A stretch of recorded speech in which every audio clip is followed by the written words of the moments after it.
We're now joined by Guy Saint-Jacques, who served as Canada's ambassador to China from 2012 to 2016. Ambassador, thank you for joining us. Thank you for the invitation, Mr. Serapio.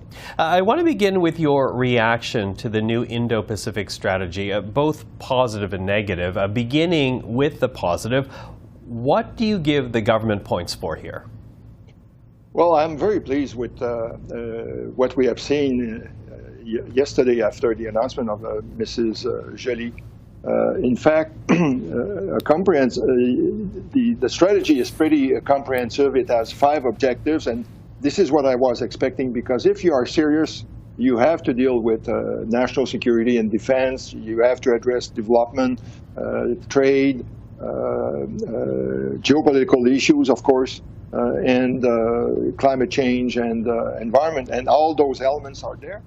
And the acid test also is how much new resources are devoted to the exercise. And from that point of view, I think it's difficult to be critical of the government with $2.3 billion. Of course, we'll have to see more details over time. In fact, in some areas, it might not be enough for what we want to achieve. Okay. The other very important part of the strategy, I would say, is the much firmer tone towards China. And it would have been very difficult for Ottawa to come up with any other kind of strategy towards China, knowing that it disregards international law and norms, that it acts as a bully, it takes people hostage. Also, the strategy is telling the Canadian business people, it's your choice if you want to continue to do business with China, but here's an alternative. We will help you to develop new markets, to find new sources for your supply chain. And I think this will be welcomed by the business community. Mm-hmm. So some clarity, the breadth, the tone towards the People's Republic. So pick up, you alluded to it a little bit, but let's pick up on the negatives then. What is missing from the strategy for you? Well,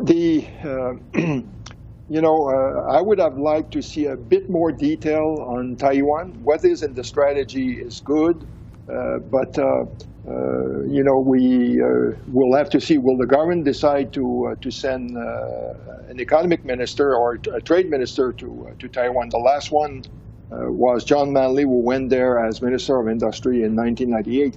The other thing where I hope we will get more details is how will Canada work with allies to develop common positions, because the strategy says that we will be working with allies to push back on China.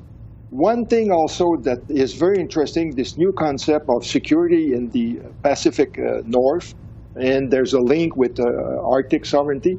I think if the government is realistic, it will understand that, in fact, this is an area where we will have to substantially increase our investment, because if we are serious about protecting our sovereignty in the Arctic, we need more ships, more planes. We'll have to invest more in NORAD, but again, it's an interesting concept. Mm-hmm. Now, China's foreign ministry is already pushing back. They're responding to the Indo-Pacific policy. It accuses Canada of hyping up the quote-unquote China threat, making unwarranted accusations, says Beijing, and says that China is gravely concerned. So should this country be worried from the reaction that we're already getting from Beijing? Well, I think it would have been very difficult to expect any other reaction from Beijing. Let's remember that a month ago, Minister Freeland called for friendshoring and said that we have to reduce our dependency on autocracies. This was followed by Minister Champagne telling 3 Chinese companies to sell their investment in critical minerals in Canada. There's a spying case in Montreal, and now on top of this, Canada is telling China that we'll have a much firmer position towards you. The trust has been lost. You are a disruptive power, and we will want a much more narrow engagement strategy. I think that the risk is that China will say, well, we don't really care about engaging with you, Canada, if that's the choice that you are offering. But if they they are honest, they will recognize that in areas like the environment and public health, Canada has already invested a lot in China. It was Canada, through its development assistance program, that helped to create the Ministry of Environment. There was good work taking place, and the test will be to see how Canada will interact with China at the COP15, the biodiversity summit that starts next week in Montreal. Before you go, I also want to shift focus here and get your thoughts on what's happening right now in China, the COVID protests that are happening in over 8 cities, to my understanding, in the People's Republic. Not only protesting strict COVID measures, but also Chinese citizens calling for the resignation of President Xi. How remarkable is this moment?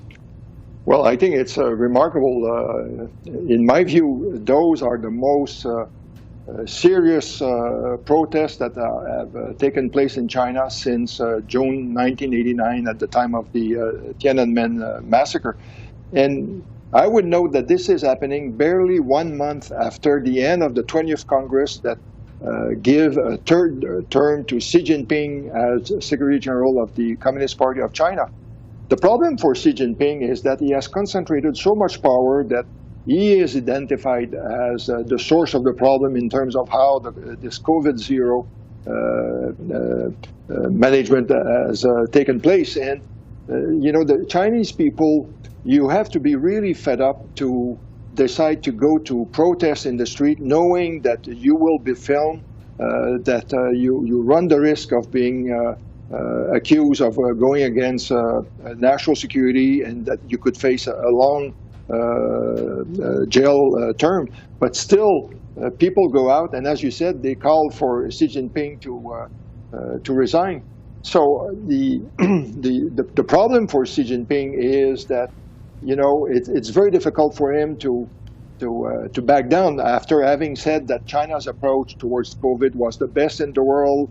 We pointed out that the U.S. had lost 1 million people. China had lost only 4,500 people, if you believe Chinese numbers. But there is a basic problem.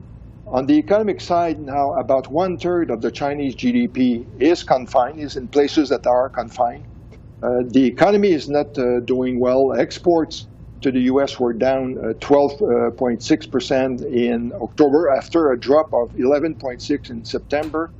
People are fed up, and there is a lack of intensive care beds in hospital. There is only 4.5 beds per 100,000 people. In the U.S., by comparison, it's 28.5. In Germany, it's over 33. So add to this that the Chinese vaccine is not as efficient as Western vaccine, that the rate of vaccination for people, the most vulnerable people, 60 years and older, is 86%, but those who have received a booster shot is only 68%. And so I think this public pressure should lead Xi Jinping to revise his policy, stop mass testing, move to rapid tests, allow Western vaccine, and really focus on a massive vaccination campaign. Otherwise, I think we will see more and more protests throughout China. Guy Saint-Jacques, always good to have you on the program. Thank you for this. Thank you for the invitation.